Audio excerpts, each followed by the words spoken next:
केसरिया बालम आओ हमारे देश। भाई साहब, आपका मन घना बड़ा है। आपने हमारे लिए इतना सोचा, यही हमारे लिए खुशी की बात है। हमारा जो कुछ भी है वो आप ही का तो दिया है, तो फिर आज ये तोहफा थारा मारा कहीं कर रहा है मेघ। अठे जो कुछ भी है हम दोनों का है, और उसके बाद हमारे बच्चों का है। थारा बड़ा भाई हूं, थारे ऊपर अधिकार है, इसलिए तोहफा थारे को दे रहा हूं। अब इसे एहसान का रूप देकर मैंने छोटा ना बना। नहीं भाई साहब, मैंने गलत ना समझो। मैं सिर्फ इसलिए कह रहा था क्योंकि उस फैक्ट्री की जिम्मेदारी तो दीप ने संभाली है ना। अब उसके हाथ से ये छीन कर आप मारे को जिम्मेदारी दे रहे हो तो। अरे छीन कर कहां है? थारे को ये लागे है कि दीप हमारे फैसले से खुश ना है? तो काका सा हो दीप के। क्यों दीप?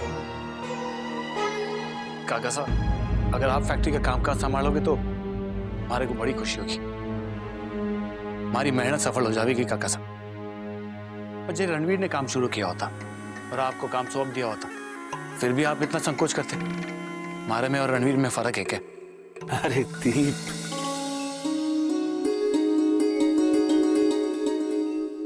मेघ, आज ही जाओ और अपने हाथों से फैक्ट्री में बन रही नींव पर नारियल फोड़ कराओ।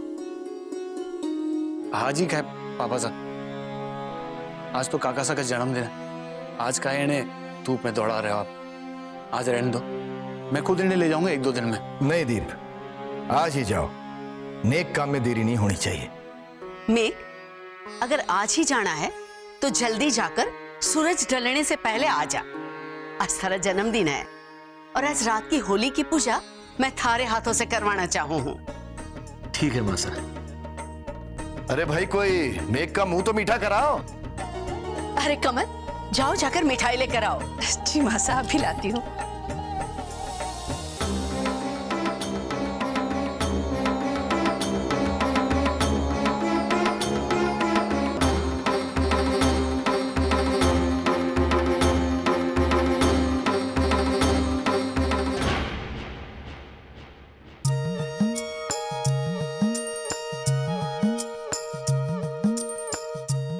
अरे वाह, आज तो तू मारे से भी जल्दी तैयार हो गया। मारे को भी आपके साथ खेत में चलना है, बहुत काम करना है, बहुत सा पैसा कमाना है। छोरे, जाने से पहले तुझे कुछ खाना ना है? इतनी उतावल काहे दिखा रहा है? अरे अभी तो तू बस 2 गज का है, थारी पूरी उम्र पड़ी है कमाने वास्ते। नहीं, मारे को बहुत जल्द बहुत सा पैसा कमाना है और हवेली भेजना है रुक्मी जीजी के लिए। बाबले, हवेली की चिंता तू ना कर। हवेली के पास तो इतना पैसा है कि थारी जीवन भर की कमाई भी कम पड़ जाएगी। जी, इनके पास इतना पैसा है, तुम्हारी जीजी को क्यों रुला रहे हैं? क्यों उनको नौकरानी बनाकर रखा है?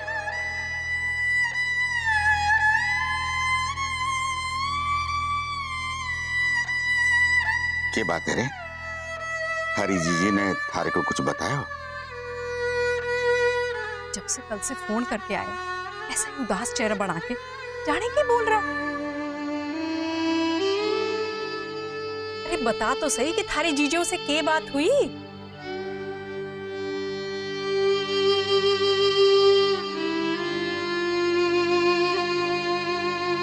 अरे छोरे, सब ठीक हो जाएगा। जा, थारे वास्ते अंदर नाश्ता परोसा।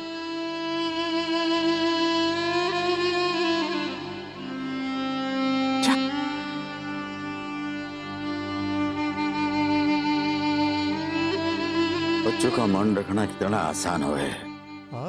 काश मारे को भी विश्वास हो जाता कि सब कुछ ठीक हो जाएगा। अरे सब कुछ ठीक ही तो है।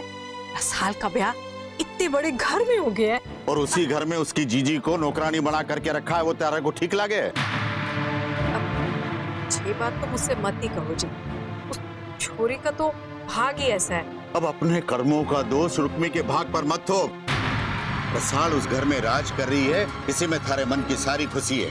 वरना थारे कालजे में रुक्मी के लिए कितना प्रेम है मैं सब जानू। अब तड़की मारे से बहस में ना उलझना। छोटे से छोरे का कालजा अपनी जीजी के लिए रोए, और तू माँ होकर के पानी ना फूटे थारी आंख से। अरे रोटी तो लेते जाओ।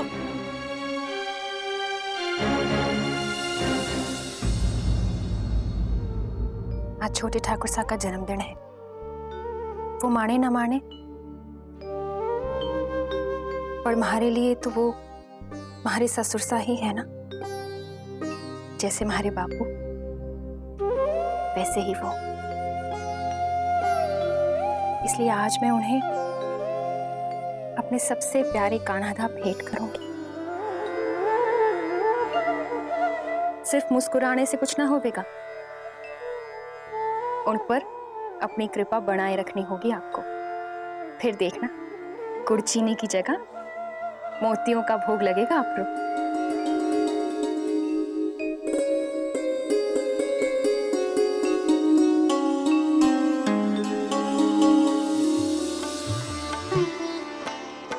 अब के छोटे बच्चों की तरह हमारे जन्मदिन पर हमारे को सजा धजा कर पाठशाला भेज रही।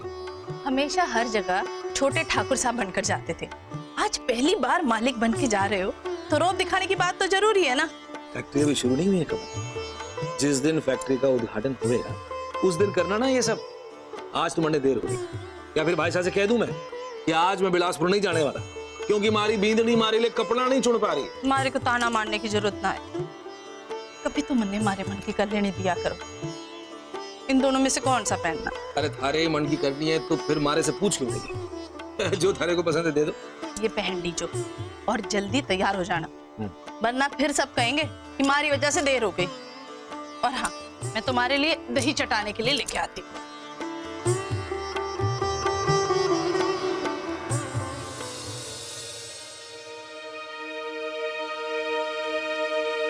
छोटे ठाकुर साहब,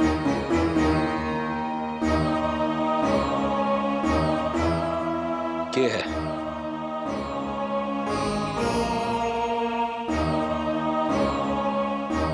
जन्मदिन मुबारक हो छोटे ठाकुर साहब। थारे को किसने बुलाया? किसी ने नहीं, घर में सबने आपको कुछ ना कुछ भेंट दी है। हमारा भी मन किया कि अब तू घर वालों का मुकाबला करेगी? ना ठाकुर साहब, मैं तो सिर्फ आपको शुभकामनाएं देना चाहूँ। इन्हें स्वीकार कर लीजिए। कान्हा आपको लंबी उम्र दे। रख दे वहां और तू जा।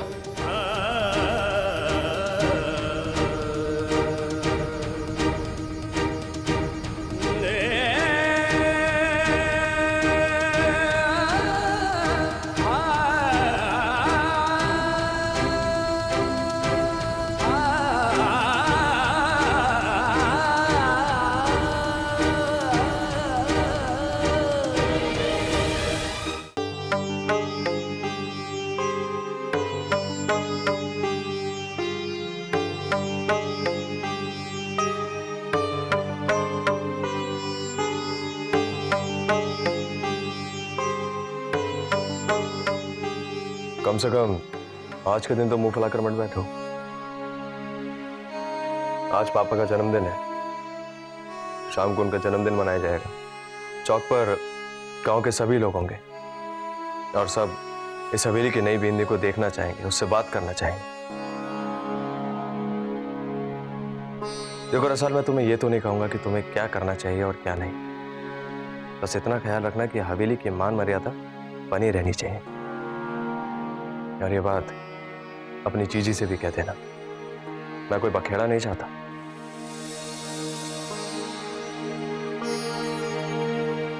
तुम गांव में चिट्ठियां लिखती थी ना, तब तो तुम्हारा लेख बहुत साफ होगा।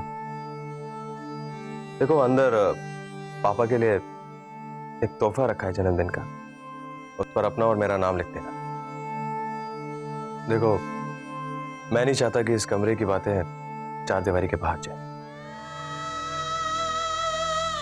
चलता हूं।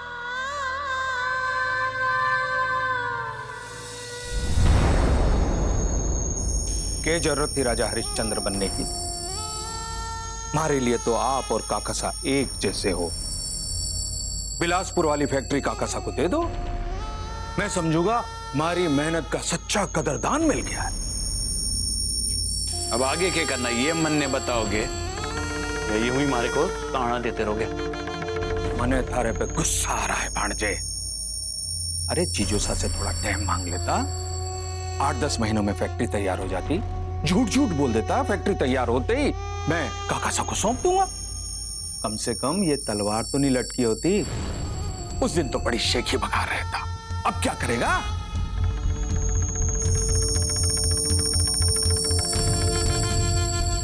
हो गया बंटा था। अब थारा काका साहब बिलासपुर पहुंचकर ही दम लेगा और बटे जाकर देखेगा कि दूर दूर तक फैक्ट्री का कोई निशान ही नहीं है, तो थारा भी दूर दूर तक कोई निशान नहीं बचेगा, समझो? लगता है काका साहब को बिलासपुर जाके ही समझाना पड़ेगा।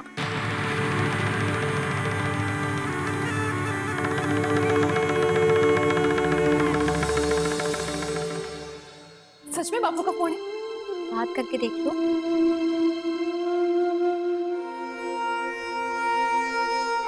बापू। रुक्मी बेटा, बेटा कैसी है तू? मैं अच्छी हूँ बापू।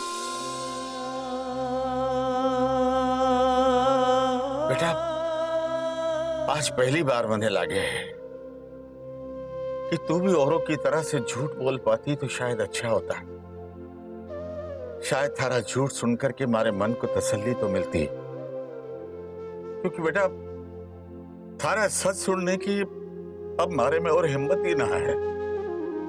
आप ऐसा क्यों कह रहे हो बापू? मैं सच में बहुत खुश हूँ, और रसाल भी। कुंवर सा ने सबके सामने उसका हाथ पकड़कर उसे अपनी बींदनी स्वीकार किया है बापू। हाँ अच्छा है, ये सुनकर के कम से कम थारी माँ तो खुश होएगी। और आप बापू, आप खुश ना हो? जो हुआ है वो अच्छा ही तो हुआ है बापू। और फिर अठे मन ने उस कुमार सिंह का डर तो ना है ना? और आप भी तो अपने खेतों में हल जोत सको हो। अरे बेटा न जाने कैसा भाग्य है हमारा, जब जमीन ना थी तो बेटी का एहसान लेकर जी रहा था, अब जमीन मिल गई है तो भी बेटी का एहसान ही लेकर जी रहा हूं। अपनी बेटी को यह आशीर्वाद भी ला दे सकूं हूं कि बेटा बेटा तू खुश रहे, सुखी रहे। आप हमारी चिंता ना करो बापू, मैं अठे ठीक हूं। आप अपना ध्यान रखना और माँ और केसु को मारा प्यार देना। अब मैं फोन रखूं।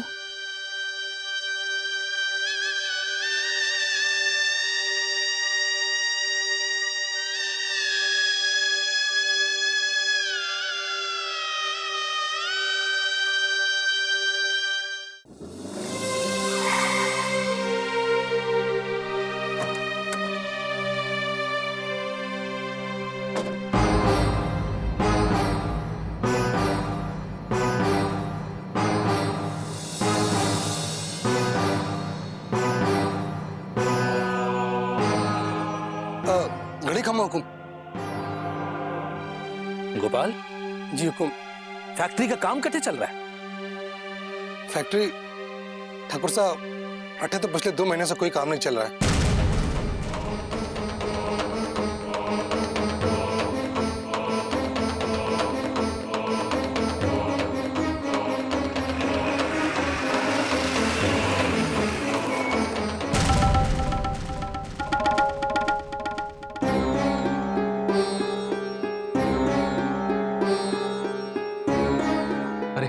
ठाकुर साहब खड़े, जा कुर्सी उर्सी ले और सुन, छाछ का प्रबंध कर। काका साहब, तन्ने भाई साहब से झूठ काहे बोला? बोलना तो नहीं चाहता था काका साहब, बन के करता। अगर पापा साहब को पता चल जाता कि अटे फैक्ट्री का काम शुरू नहीं हुआ तो तू ऑफिस से इतना पैसा ना उठा सकता।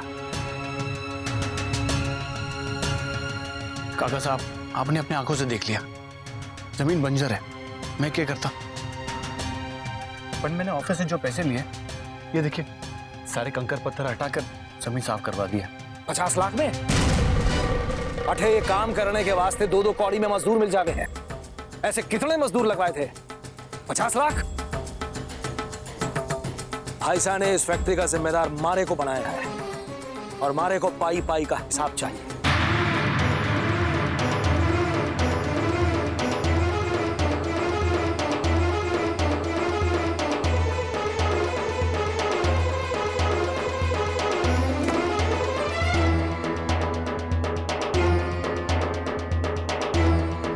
बेवकूफ, इस गोपाल के बच्चे ने बई का हथियार ठे रखे हुए है।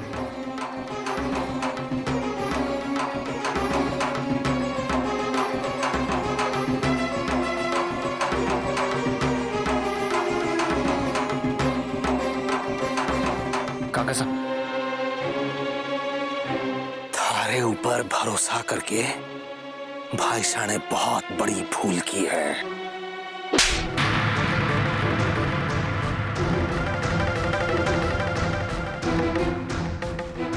वो तो समझ रहे हैं कि उनका लाडला घना जिम्मेदार हो गया हुआ है अचानक, और तुम तो जिम्मेदारी की आड़ में चोरी कर रहे हो। हैं? फैक्ट्री खड़ी करना तो दूर की बात, अपने ठाकुर होने का रौब झाड़कर गरीब किसानों के गंवारपन का फायदा उठाकर तुम उन्हें ठग रहे हो। उनकी जमीनें बेचकर खा गए। किस हक से तने किसानों की जमीनें बेच दी? क्या पट्टी पड़ाई तने आसपास के किसानों को? हैं? ये कहा कि तुम उनके जमीन के एवज में फैक्ट्री के हिस्सेदार बनाओगे, उस फैक्ट्री के जो कभी खड़ी ना होने वाली है। ये जमीन तो उन किसानों की मां हो गई है और तूने उनकी मां को ही बेच दी हो। काका साहब, ये सब मैंने फैक्ट्री वास्ते किया। आपको क्या लगे कल को अगर फैक्ट्री का दायरा बढ़ाना हो तो ये किसान हमें जमीन वापस देंगे? तो इससे थारे को हक मिल गया उनकी जमीनें बेच देने का? अरे तो फैक्ट्री का दायरा बढ़ाने की बात कर रहा है, पहले फैक्ट्री तो शुरू की होती। पर नहीं, ऑफिस का सारा पैसा तो खा गए, साथ में किसानों की जमीनें भी खा गया। तो क्या गलत किया मैंने? पैसा कमाना गलत हो गया क्या?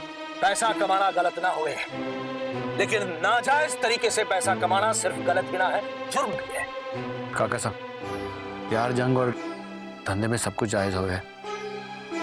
इस फैक्ट्री की सारी जिम्मेदारी भाई साहब ने मारे सुपुर्द की है, और मारे धंधे में सब कुछ सिर्फ जायज ही नहीं, कानूनन भी होवेगा। मैं थारे को 48 घंटे की मोहलत देता हूं। जिन जिन किसानों की जमीनें बेची हैं, उन्हें उनके कागजात वापस मिल जाने चाहिए, और उन जमीनों को बेचकर जो पैसा कमाया है उसे भरकर ऑफिस का नुकसान भी पूरा हो जाना चाहिए। जे ऐसा ना हुआ तो थारी सारी करतूतों का चिट्ठा मैं भाई साहब के सामने खोल दूंगा।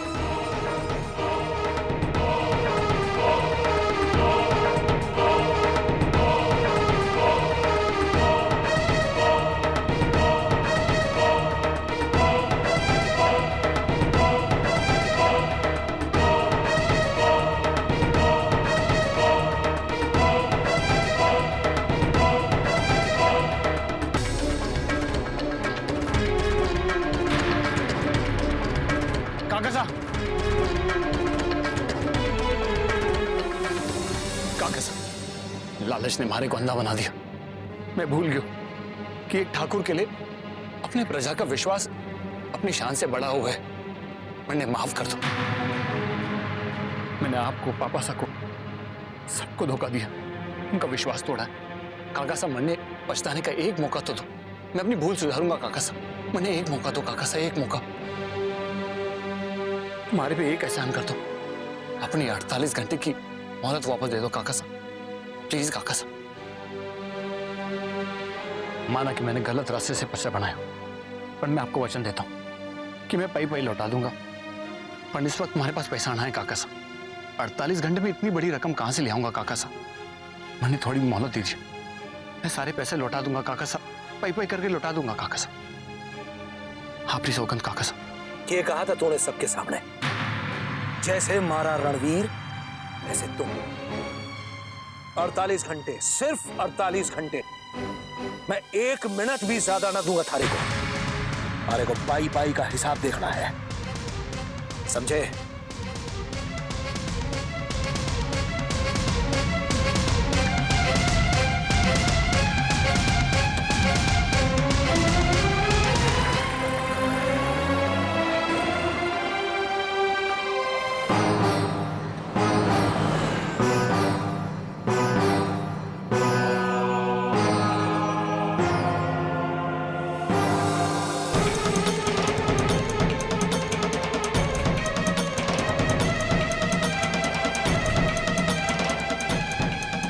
अरे छोटे ठाकर आए, पधारिए ठाकर साहब। बंसी, ठाकुर साहब के लिए पानी लेकर आओ। पानी नहीं चाहिए हमारे को। इस प्लांट की सारी फाइल्स चेक करनी, लैंड एक्विजिशन से लेकर मशीनरी की परचेज और इस प्रोजेक्ट पर अब तक हुए खर्चे का पूरा ब्यौरा चाहिए। ठाकुर साहब, आप राजी हो सही? मैं कल सुबह सारी फाइल्स लेके आपके सामने चला आऊंगा। रस्तोगी, मारे को सारी नई फाइल्स और वही खाते अभी चाहिए, 15 मिनट में, समझे आप? जी हुकुम।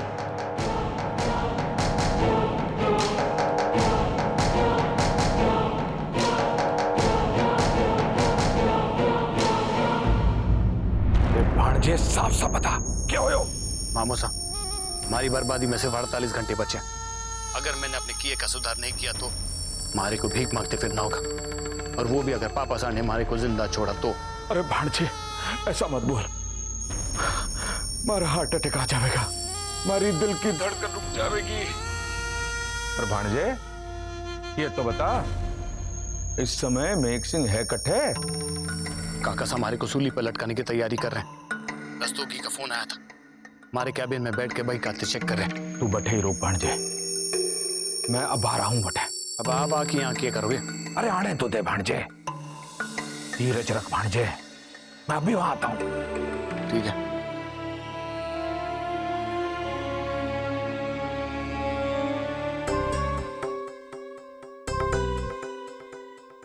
के करके रखियो है दीप ने, बैंक से लाखों रुपया कैश निकालकर क्या किया इसमें?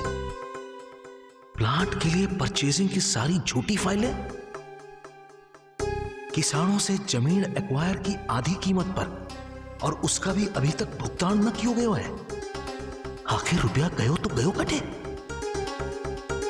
एक तरफ अपने पिता के सामने जिम्मेदार बेटा साबित होने का ढोंग, और दूसरी तरफ उसकी आड़ में लाखों का घपला।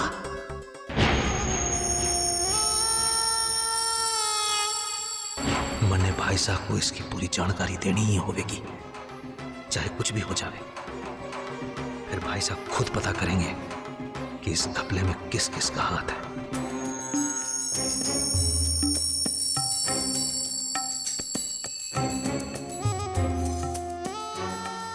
अरे बेग साहब, आज तो आपका जन्मदिन है और आप वही खातों में उलझे हुए हो। आपका जन्म बहुत शुभ दिन हुआ है, होली के दिन, और होलिका दहन की तैयारी भी हो चुकी है। आप पधारो, चलो चलो। तो इस लूट में तुम भी शामिल हो सुमेर सिंह। लूट? कैसी लूट? कौन सी लूट? किसकी लूट? मामा शकुनी बनकर तुम ही दीप से दुर्योधन का पाठ करवा रहे हो। शकुनी? दुर्योधन? मेघ साहब मेरे पे लांछन लगा रहे हो, बिना ये जाने कि मारा भांजा अब सुधर गयो है, वो परिवार की भलाई के लिए दान पुण्य भी करने लगा है। अपने रिश्ते को बहुत फायदा उठा चुके हो तुम, पर अपने सुमेर सिंह, क्योंकि जवाबदारी अब हमारी है। चले जाओ, अट्ठे से चले जाओ। बस काका साहब, आपके हाथ में प्लांट क्या लग गया? आपने हमारे मामा साहब पे हाथ उठा दिया। ये साबित करना चाहते हो आप कि आपको हमारे से बिजनेस की ज्यादा फिक्र है? खानदान का पैसा चुराने के बाद भी थारे में मारे से बात करने की हिम्मत बाकी है? ये पैसा आपका ना है। आपने क्या किया आज तक? ये सारी संपत्ति हमारे पापा की बनाई हुई है।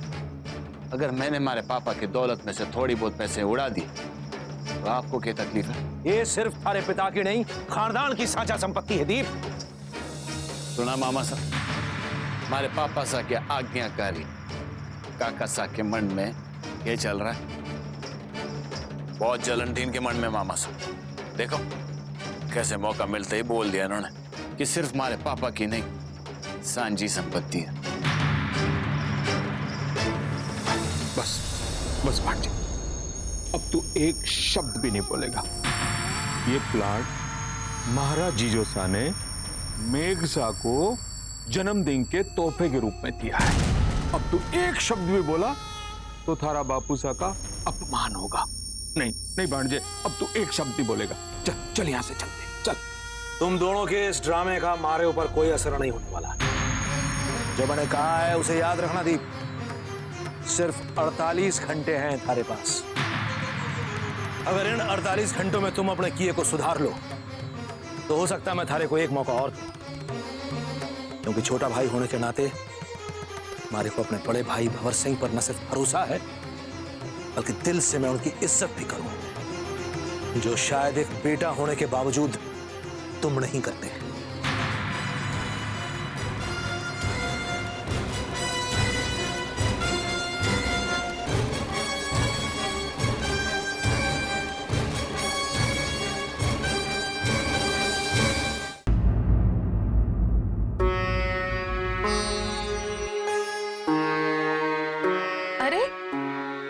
सही समय पर आ गए।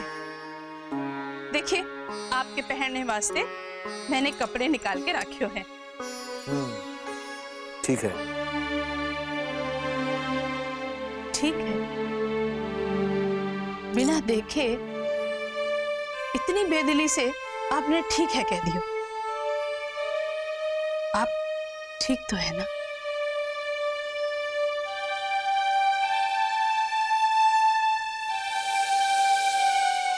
हैप्पी बर्थडे पापा। खुश रहो, दोनों खुश रहो। और ये मेरी वाइफ और मेरी तरफ से आपके लिए। थैंक यू बेटा। पापा, ये मेरी तरफ से। अरे थैंक यू वेरी मच बेटा। अच्छा, यही लाने गई थी तू? पापा खोल के तो देखिए प्लीज।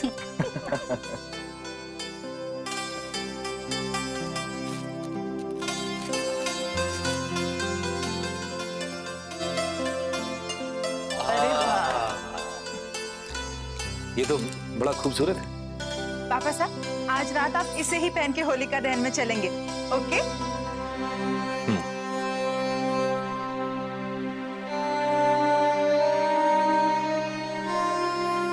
क्या बात है पापा, आप कुछ परेशान लग रहे हैं? बिलासपुर वाले प्लांट में तो सब ठीक है ना?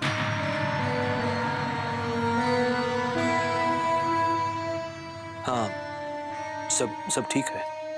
कम ऑन पापा, ताया सा ने आपके बर्थडे पे इतना बड़ा प्रोजेक्ट आपको गिफ्ट किया है, कम से कम मुस्कुराइए तो सही। थारे पापा कैसे मुस्कुरा सके? थारे ताया जी ने अपने बेटे दीप को हटाकर थारे पापा सा को ये जिम्मेदारी दी है। मान ले अगर तू दीप की जगह हो तो, और थारे पापा थारे को हटाकर दीप को कोई जिम्मेदारी दे तो क्या ताया सा को अच्छा लगेगा? इसीलिए थारे पापा सोच में पड़े हैं कि कहीं दीप को बुरा ना लगे, है ना जी? हाँ, ऐसा ही कुछ है। आप बेकार में चिंता कर रहे हैं, दीप भाई से ऐसा कुछ नहीं सोचेंगे। खैर वो सब छोड़िए, अब आप जल्दी से तैयार हो जाइए, हमें होलिका दहन में भी जाना है और फिर आपकी लंबी उम्र की पूजा भी करनी है। चलता हूं।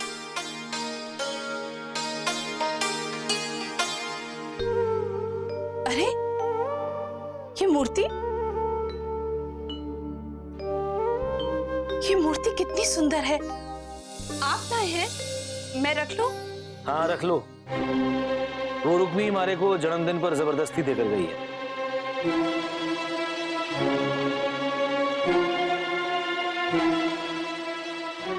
हमारे को एक नौकरानी की दी हुई मूर्ति नहीं चाहिए,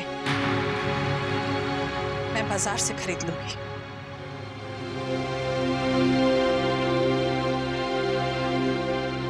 जीजी इन्हें क्या पता, आपने अपना सबसे कीमती तोहफा इन्हें दिया है।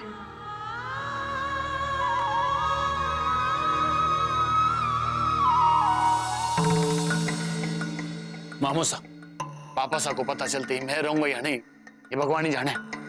काका सा की 48 घंटे की तलवार मारे गले में लटक रही है, कुछ सोचो वरना हमारे साथ आप भी फंस जाओगे। और समस्या का तोड़ निकालते निकालते भेजा ही खाली हो गया है, कुछ दिमाग में आ ही नहीं रहा है। और फिर मेघसा की थप्पड़ के बाद तो तुम लोगों ने बुलाया हमारे को? हाँ जी, वो कहते ना ऐसे मौके पर डूबते को तिनके का सहारा होता है।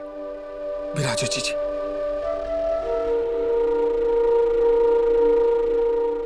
सुमेर, थारे को मालूम है कि मेघ सिंह के जन्मदिन की सारी तैयारी मारे को करनी है और तुम लोग यहाँ बैठकर पहेलियां बुझा रहे हो। मासा, आप काका सा की जन्मदिन की तैयारी करें और अठे हमारा मरण दिन आ गया है। शुभ शुभ बोल, मरे थारे दुश्मन, आखिर बात की मासा, आपने और मामा सा ने जो मारे को कहा था, जो रास्ता मारे को दिखाया था मैंने किया, और उसके पहले जो हो चुका उसका क्या करूं? ऐसा क्या हो गया? काका साहब बिलासपुर वाली प्लांट देखकर लौटे हैं। तो वो प्लांट हमारे भांजे के लिए मनी प्लांट था, अब उसकी जड़ भी नहीं बची है जीजी। हमारे भांजे ने काट काट कर सब बेच दिया। और तो और मैंने कई किसानों की जमीन फर्जी कागजात बनाकर बेच दी। ऐसा क्यों किया तूने? ये सब तो हो चुका है जीजी। मेघ जीजोसा ने किसानों की जमीन वापस लौटाने का टेम दिया है और उसके लिए करोड़ों रुपए की जरूरत है। दीप ऐसा क्यों किया तूने? थारे को मालूम है थारे को कितने वर्ष लगे हैं थारे पापा का भरोसा जीतने में। थारी छोटी मोटी हेरा फेरी में तो मैं थारा साथ दे, पर तू इतना बड़ा घपला कर बैठे को। मासा, मरने बचा लो मासा, इसके पहले कि काका सा पापा सा को सब कुछ बता दो। उन्हें रोक लो मासा, वरना आप आपका बेटा खोलोगे।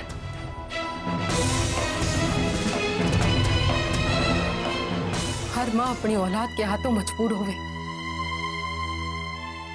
अपने बेटे को बचाने के लिए तो मैं कुछ भी करूंगी, पर इसमें तो हमारी जिंदगी का सवाल है। कोशिश करती हूँ, पर हो पाएगा कि नहीं ये हमारे को भी ना मालूम।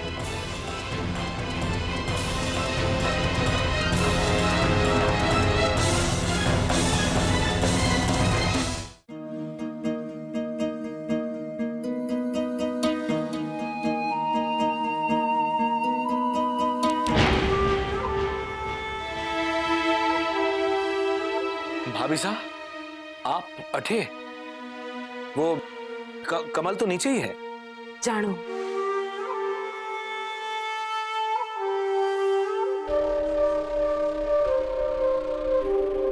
तभी तो थारे जन्मदिन पर एक विनती लेकर आई, स्वीकार करो। भाभी साहब,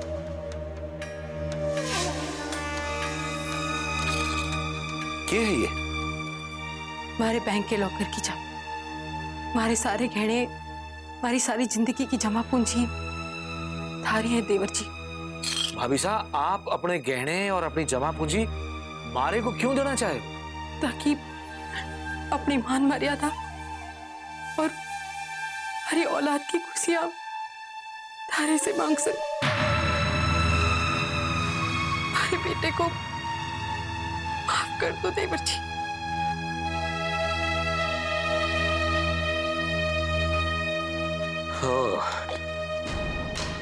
भाभी साहब, आप ये चाबी नहीं, हमारी जुबान को बंद रखने के लिए ताला लेकर आइए। ना ना देवर जी, मैं तो अपने बेटे की खुशी और अपने पति की खुशी भीख में मांगने आई हूँ। धोखेबाजी को खुशियों का जामा पहनाकर खुद को धोखा मत दीजिए भाभी साहब। मैं खुद चाहूं हूं कि दीप अपनी गलतियों को सुधार ले, जिसके लिए मैंने उसे कुछ वक्त भी दिया है। वक्त ही नहीं देवर साहब, कभी कभी बड़ों को छोटों की गलतियां माफी नहीं, भुलानी भी पड़े। मरने भावनाओं के बंधन में मत बांधो भाभी साहब। क्योंकि कुछ गलतियों को छिपाना पूरे परिवार के साथ धोखा है। मतलब आप पर हमारी विनती और ममता का कोई असर ना है? अगर कल को तहस में आकर दीप ने कोई ऐसा कदम उठा लिया जिससे उसकी जिंदगी पर पड़ा है, तो पद्मा का क्या होगा? कभी सोचा है आपने? हाँ देवर साहब, ये आपके परिवार की तरह ब्याह को मामलो ना है कि घर में दूसरी बिंदड़ी लाकर समस्या का समाधान हो जावे। भाभी साहब, मैं तो अब तक ये समझ रहा था कि आपके भाई साहब सुमेर सिंह ने दीप को बिगाड़ा है, पर अब लग रहा है कि आप भी सारी बातों को छिपाकर दीप को बढ़ावा देती आई हैं। देवर साहब, आप ही क्या कह रहे हो? भाभी साहब, आज मन में ये एहसास हो रहा है कि हमारा आज का ये जन्मदिन सबसे बुरा दिन है। मैं अपने पहले वचन पर अड़िग हूं। 48 घंटे हैं दीप के पास। उसके बाद मैं अपने पिता समान भाई साहब को धोखे में डर रखने वाला सारी बातें बता दूंगा और फिर फैसला भाई साहब ही करेंगे। किस बात को फैसलो मेघ?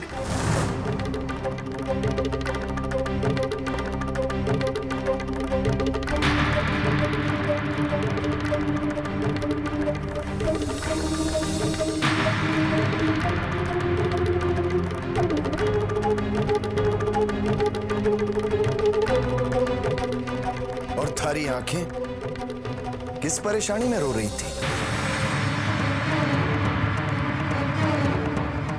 मेघ, तुम हमारे किस फैसले की दुहाई दे रहे थे इससे?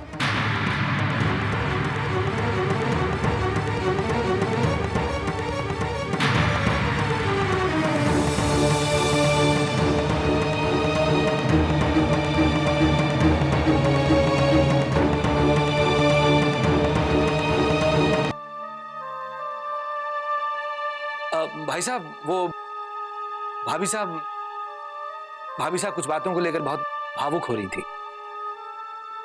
किस बात को लेकर भावुक हो गई थी तुम? मैंने भाभी साहब को यहाँ बुलाया था ये जानने के लिए कि कहीं दीप बुरा तो नहीं मान गया है, क्योंकि आपने वो बिलासपुर वाला प्लांट उससे लेकर मारे को सौंपा है, इसलिए। लेकिन भाभी साहब बता रही थी कि दीप तो बहुत खुश है, परिवार में आपके बाद वो मारी ही इज्जत करे है। इसमें तो कोई शक ना है मेघ, पर इतनी जल्दी हमारे बेटे में जिम्मेदारी को लेकर इतनी समझदारी आ जाएगी, ये मैंने सोचा ना था। अब तुम अठे ही खड़ी रहोगी या होली का दहन में जाने की तैयारी करोगी? मेघ, तुम जल्दी से तैयार होकर बाहर आ जाओ। आज सारा गांव तन्ने जन्मदिन की बधाई देने के लिए आवेगा, उन्हें इंतजार करवाना ठीक ना होगा। हाँ भाई साहब, मैं बस थोड़ी देर में आता हूं। चलो, मेघ को तैयार होने दो। आओ। जी।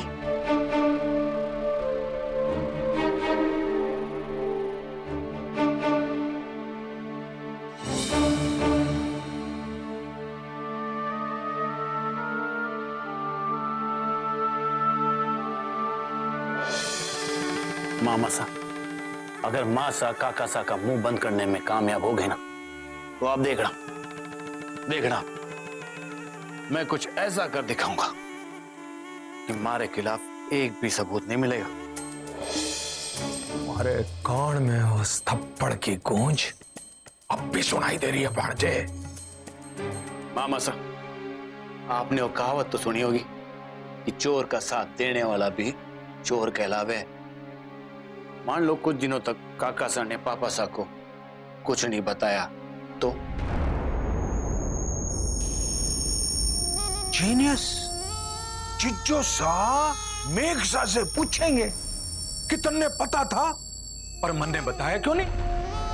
जीनियस। हमें भी मौका मिल जाएगा और फिर मैं ये साबित कर दूंगा कि काका भी हमारे साथ शामिल थे, बल्कि काकुसा के इशारे पर ही ये सब कुछ किया। और फिर बनाएंगे जश्न। दीप,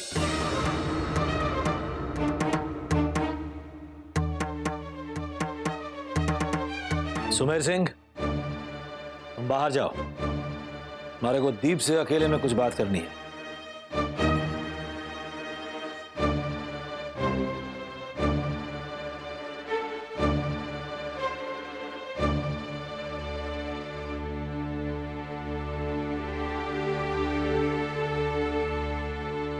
दीप, तो तुम दोनों ने मिलकर क्या फैसला लियो? आपके कहने के मुताबिक अब तक मैंने कुछ नहीं किया। देखो दीप, मैंने हमेशा तुम्हें अपना बेटा माना है, कभी भी रणवीर और तुम में कोई भेदभाव नहीं किया। ये बात तो रहने दो का कसम। जब रणवीर रुक्मी से ब्याह करके धोखा खाया, सारा परिवार उसके साथ था। हाँ बेशक था, क्योंकि रणवीर के साथ धोखा हुआ था, पर फिर भी उसने रसाल के साथ ब्याह करके अपने परिवार का मान सम्मान रखा। और तुम तो अपने परिवार वालों के साथ ही धोखा कर रहे थे। कल को अगर रणवीर ने भी ऐसा किया ना, तो मैं उसे माफ नहीं करूंगा। काकोसा, आप इस गलतफहमी में मत रहिए कि मैं आपसे माफी मांगूंगा।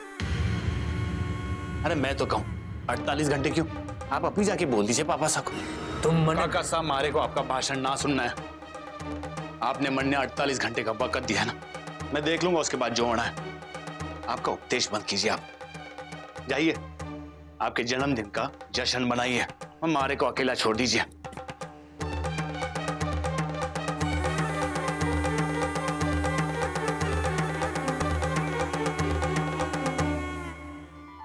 आज तू ये वाला हार और ये वाले बुंदे पहनना। ठीक है मासा।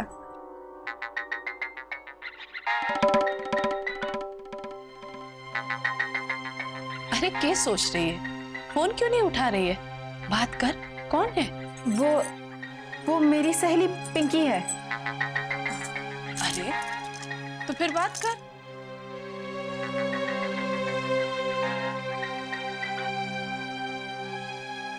पिंकी, मैं माँ के साथ हूँ, शाम की तैयारी कर रही हूँ। कुछ अर्जेंट है क्या? वाह, अब मोहित से पिंकी बना दिया और ये भी बता दिया कि इस वक्त बात करने में खतरा है। अब बताओ क्या काम है? कमाल है, अब तुम्हें ये भी बताना होगा कि कल होली है। हम भी पापा के जन्मदिन के साथ साथ पास के मंदिर में होलिका जलाने जा रहे हैं। आज हम नहीं मिल सकते। अरे ला फोन मने दे, मैं बात करती हूँ पिंकी से, हो सकेगा तो वो वहां आ जाएगी। मैडम, मैंने तुम्हारी मासा का आदेश सुन लिया है और उन्हें ये भी बता देना कि पिंकी आ रहा है, मतलब आ रही है। ला मुझे फोन दे, मैं बात कर लेती हूँ उससे। अच्छा अच्छा ठीक है, मैं मासा को बता दूंगी। ठीक है, तो शाम को मंदिर में मिलते हैं। आ रही है पिंकी। चला।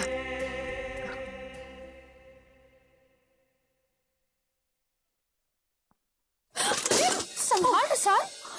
अच्छा वो आपने थाम लिया, वरना सारी जलेबियां जमीन पे गिर जाती।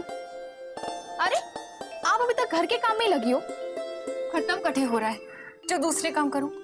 आप नहीं, ये कपड़े सुखाकर जल्दी से आ जाओ, मैं खुद आपके कमरे में आकर आपको तैयार करती हूँ। हमारी लाल लहंगा चोली आप पर खूब जचेगी। किस वास्ते?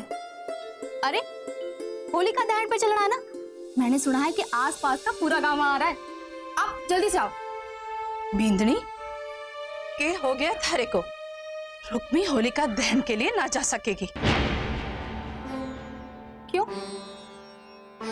जब सारा गांव वहां जा सके, तुम्हारी चीजें क्यों ना जा सके? वहां सभी होलिका दहन में इस घर की बिंदनी देखेंगे, यानी कि थारी को।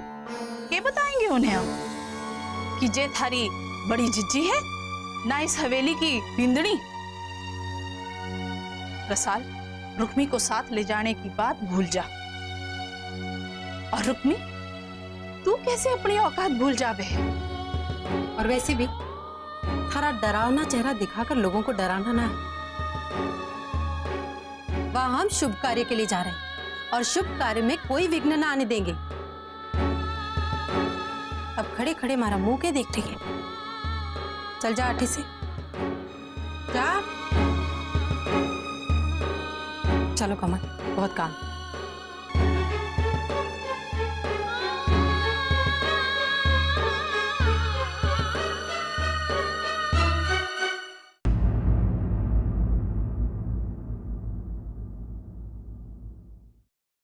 आप अभी तक तैयार नहीं हुए? हाँ, नहीं वो बस। आप जब से उस प्लांट से आए हैं किसी सोच में डूबे हुए हैं। क्या बात है? अब इन बातों को तुम्हें बताने से कोई हल ना निकलने वाला है। तो ठीक है, फिर आप जल्दी से तैयार हो जाइए। घर के सभी लोग तैयार होकर नीचे इकट्ठे होने वाले हैं, सिवाय आपके और मारे। देखिए जी, होलिका दहन के साथ साथ आज ये दिन आपके लिए भी खास है। मैं मूमल का लाया हुआ कुर्ता निकाल देती हूँ, आप पहन लीजिए। नहीं रहने दो, मैं पहन लूंगा खुद। ये बात है, आपके सिर में दर्द है, बाम लगा देती हूँ। अरे नहीं, कुछ नहीं होने वाला है उससे। आप कुछ तो छुपा रहे हैं, कोई गंभीर समस्या है। अरे तुम क्यों बेकार में अटकलें लगाई जा रही हो? जो भी है सब बिजनेस की बातें हैं, ऐसे भी जान कर क्या कर लोगी तुम? तो रणवीर से बात कर लीजिए। कर लूंगा मैं, रणवीर से भी बात कर लूंगा होली के बाद। मैं नहीं चाहता खुशियों के त्योहार के बीच में बिजनेस की बातें करके उसे परेशानी में डाल दूं। चलो खैर, मैं भी तैयार हो ही जाता हूं। अब जो होगा देखा जाएगा।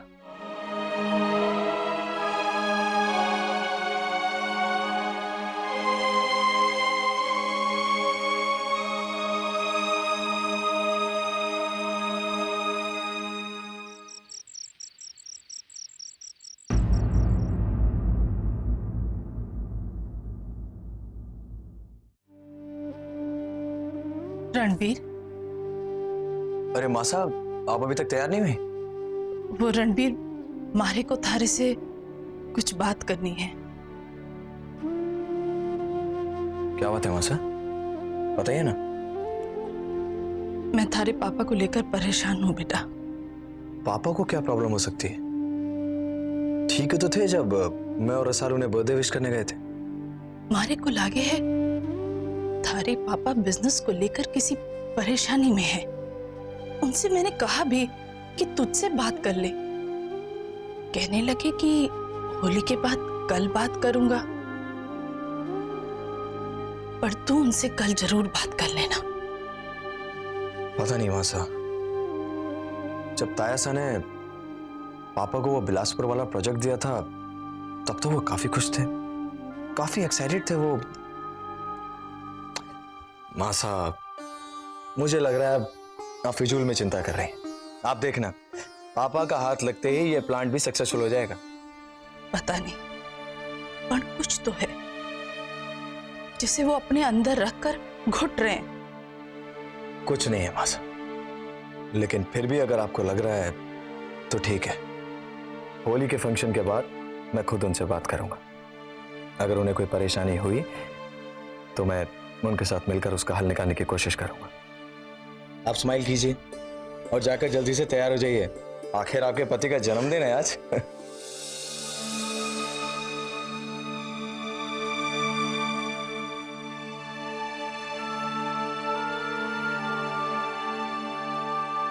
रहने दे,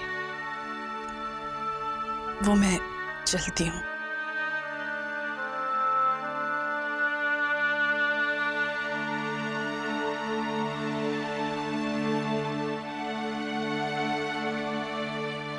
जान सकता हूँ माँ साहब को इस तरह अनदेखा करने की वजह? मैं समझी को नहीं, आप क्या बोल रहे हो? अनजान बनने की कोशिश मत करो, साफ साफ बताओ कि इस तरह मासा को अनदेखा क्यों किया। अगर उन्हें आदर देती तो वो तुम्हें आशीर्वाद ही देती ना। साहब, क्यों सारी उम्मीदें मारे से ही की जा रही है? क्यों चाहते हैं कि मैं सबकी भावना की कदर करूं, जबकि आपके परिवार में किसी को दूसरे की भावना की कोई परवाह ना है।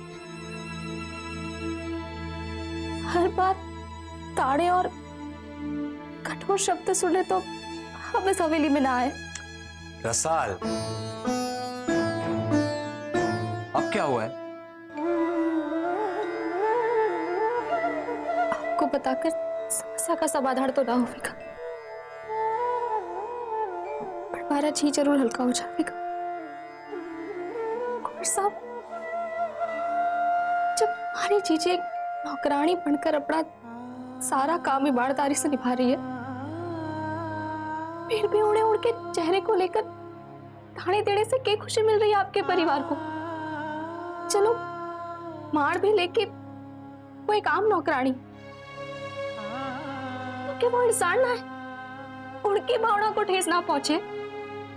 कैसे किसी का दिल दुखाकर आपका परिवार खुश रहना चाहे? बोलिए तुमने, सिर्फ अपनी जीजी की तकलीफ दिखाई देती है तुम्हें, लेकिन उसने मेरे परिवार के साथ कितना बड़ा धोखा किया है ये दिखाई नहीं देता।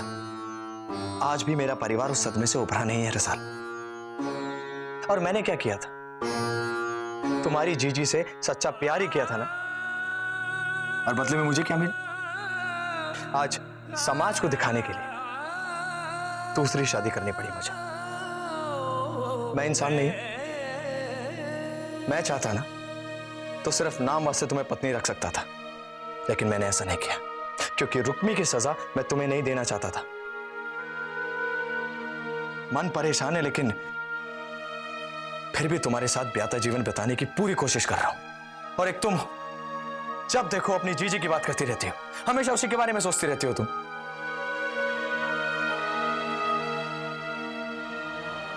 चलो अब तैयार हो जाओ, वहां होली के फंक्शन में सब गांव वाले तुम्हें देखना चाहेंगे।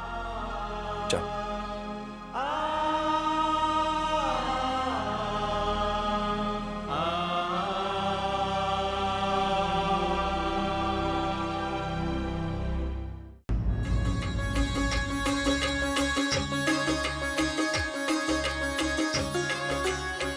जाकर देखो तो सही, दीप, सुमेर और चंचल कटे हैं। गांव वाले और पंडित जी हमारा इंतजार कर रहे होंगे। जी भाई साहब। अरे कमल, घर के सारे लोग आ रहे हैं ना मंदिर? जी मासा, ये भी कोई कहने की बात है। अच्छा, मुझे वो बगल की शेखावत की कोठी में बिठा देना, मैं वहीं से होलिका के दर्शन कर लूंगी। मासा, मारे को पता है कि आप ज्यादा देर खड़ी नहीं रह सकती, इसलिए आपके रहने का इंतजाम पहले ही शेखावत की हवेली में करा दिया है। अच्छा मासा, मैं आती हूँ।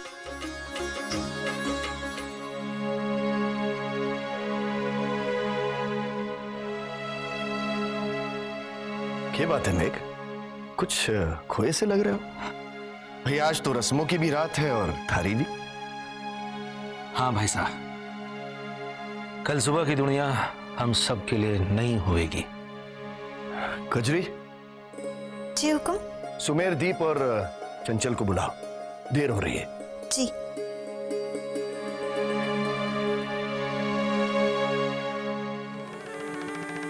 नहीं मामा साहब, परसों की सुबह हमारी जिंदगी बर्बाद करने वाले काका साहब को उनकी जन्मदिन की बधाई देने कैसे जा सकूं? मारी एक बात मानेगा? इससे पहले कि मेघ भाई साहब थारे पापा साहब को ये बात बताए, तो खुद जाकर उनके सामने ये स्वीकार कर ले। और उसके बाद जिंदगी भर जो करोड़ों का नुकसान होता रहेगा, उसका क्या? पापा की आंखों में कभी नहीं उठ पाऊंगा मैं। सारा काम काज उस रणवीर और काका साहब के हाथ में चढ़ा जाएगा। सोचा है आपने?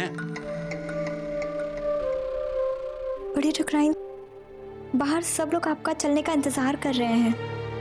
अब बाहर जाके सबको बोल दो कि दीप की तबीयत थोड़ी। जी, आप चलो, मैं दीप को गोली खिला कर लाता हूं। चल कजरी।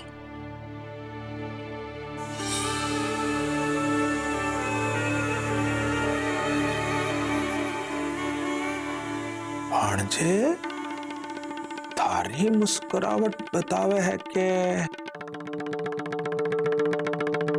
मामो साहब, अगर एक गोली से तबीयत ठीक हो सके है तो दूसरी गोली से जान भी जा सके है। क्यों? पागल हो गया क्या? आत्महत्या करेगा? मरे हमारे दुश्मन। क्या बोलियो? मासा ने क्या कहा था? मरे हमारे दुश्मन। मामो साहब, कभी कभी इंसानों को जंगल का कानून अपनाना पड़े है। मार दो या मर जाओ। हमारी गर्दन पर लटकते हुई तलवार का यही अंत है। जिसने हमारी गर्दन पर तलवार लटकाई है ना, उसी के तलवार से उसी की मौत।